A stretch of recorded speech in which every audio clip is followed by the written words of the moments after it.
Un ciudadano interesado por el quehacer público, emanado del sector empresarial, emanado de las filas ciudadanas, y que por molestia, por disgusto, por tristeza de lo que está sucediendo en nuestro país, me involucro en los temas públicos.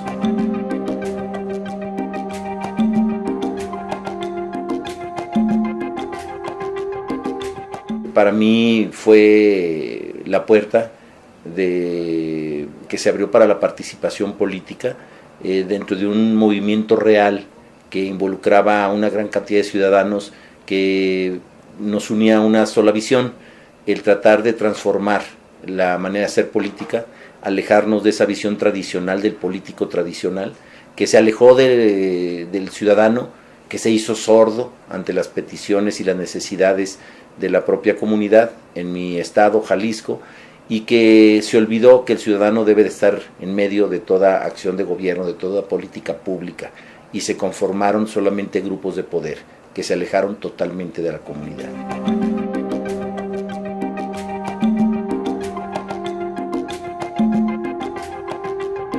Estamos en un estado de emergencia y hoy hemos visto políticas fallidas en donde ni siquiera atinan, si es que fuese esto fortuito, ni siquiera atinan a entender qué está sucediendo y cómo reaccionar ante una situación que está carcomiendo al país.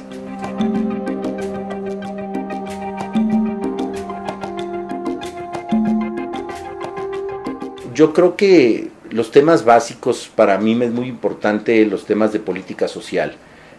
Creo que la base de la pirámide en donde se construye esa ciudadanía que requiere nuestro país, en donde la podemos fortalecer, tiene que ver mucho con lo más elemental a que puede acceder un ser humano, un mexicano, que tiene que ver precisamente con la educación, que tiene que ver con la salud y que tiene que ver con todos los elementos adicionales que puede ir construyendo. Nos hemos encargado de presentar iniciativas que van en el tema de salud, que algunas ni siquiera requieren recurso, porque luego después hay una excusa siempre en el gobierno federal, que si tiene un impacto presupuestario, pues difícilmente puede transitar porque no hay recurso para eso. Pero sin embargo hoy nos damos cuenta que hay esquemas de corrupción a tan alto nivel, en donde miles de millones de pesos se van a la alcantarilla de la corrupción. Hemos puesto temas medioambientales que creo que son fundamentales. Hoy hay discursos en todos los medios del tema medioambiental, del cambio climático. Tenemos de manera lamentable un Congreso que también obedece a las instrucciones del poder, y las mayoría que representan algunos partidos en el Congreso convierten al legislativo en una ventanilla de trámite. Únicamente le dan curso a las iniciativas que los poderosos proponen, que el propio gobierno federal dispone, y eso es lamentable.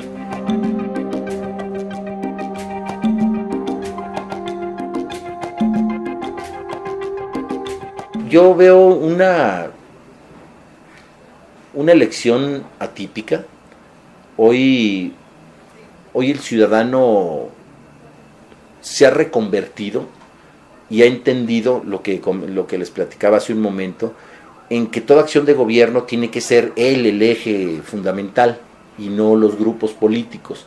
Tenemos que entender que los gobiernos que emanan de los procesos electorales tienen que ser diferentes. O sea, México ya no resiste el modelo que hemos vivido por muchos años, esquemas de autoritarismo y poder absoluto en una sola persona, ese presidencialismo muchas veces arbitrario o de alguna manera irresponsable, que tomaba decisiones unilaterales, debe de desaparecer. Tenemos que buscar gobiernos de coalición, que busquen elementos de consenso y que en otras partes del mundo ya existen y no les pasa nada. La gente ya no confía en sus gobiernos. O sea, cualquier institución pública está demeritada y la gente la voltea a ver como un esquema de corrupción. Hoy tenemos que ponernos de acuerdo. Evidentemente habrá diferencias en manera de ver las cosas, pero estoy seguro que también habrá esa convergencia en donde nos sentamos diferentes fuerzas políticas y podemos decir, sí podemos construir, a pesar de nuestras diferencias, una agenda donde nos una, y lo logramos hacer como un ejemplo muy claro ahora con el Frente, que mucha gente criticaba con una primera visión a bote pronto ideológica, decía, ay, ¿cómo es posible que la izquierda y la derecha se puedan juntar? Hoy sí le encuentro sentido a la leyenda que existe en nuestro pleno de sesiones: la patria es primero, antes que nuestro partido, antes que todo tenemos que entender que tenemos que voltear a ver cómo nos ponemos de acuerdo.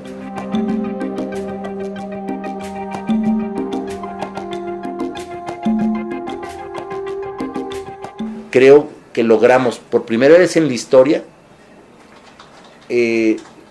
hacer una agenda que nos permitiera, más allá del enfrentamiento irresponsable, muy puntual, evitar de primera instancia que el fiscal automáticamente pasara, amigo del presidente, compadre del presidente, se convirtiera en el fiscal general de la Nación por 9 años, de manera automática, como lo marcaba la propuesta que venía del Senado. Nosotros dijimos no podemos permitir, porque eso habla de opacidad, habla de compadrazgos y habla de esquemas o propuestas de gobierno que muchas veces, no muchas veces, en su totalidad de las veces, ha lastimado a la población.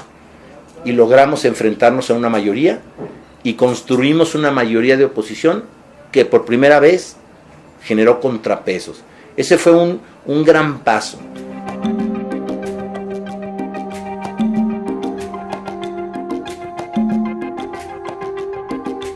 Primero, totalmente un abuso, evidentemente una manipulación primero de los medios. Segundo, una manipulación precisamente de la impartición de justicia, de los esquemas de impartición de justicia. Por un ejemplo de lo que te decía, pues por eso la gente ya no cree, porque hoy se están utilizando las instituciones públicas al servicio del poder y no al servicio de la gente.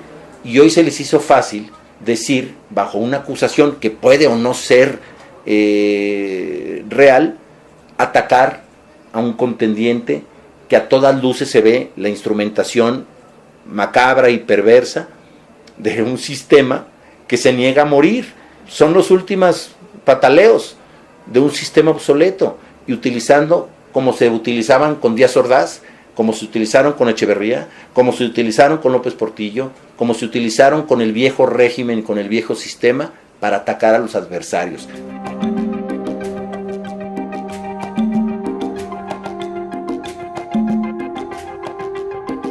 Pero en el caso de los espacios de corrupción de miles de millones de pesos, que no solo están probados, que ya están en carpetas de investigación abiertas, en eso están olvidadas y están guardadas en un archivo secreto.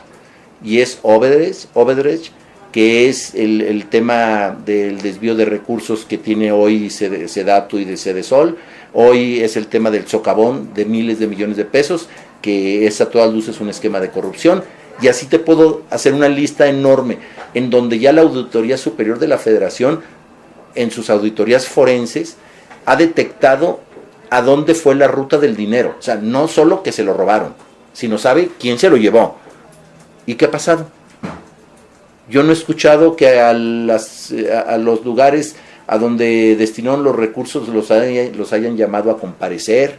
Yo no he escuchado que la secretaria de la Función Pública se exprese sobre el tema, en donde llame a cuentas a la secretaria de Estado, la encargada de Sedatu, en donde asumen hay un gran desvío de recursos. Yo no he escuchado ni siquiera la expresión mínima, y eso te habla de sospechosismo y te habla de encubrimiento. Creo que las cosas no están bien en ese sentido. Creo que hay permisividad muchas veces, evidentemente corrupción y colusión, y aquí tenemos que atacar esto al corazón.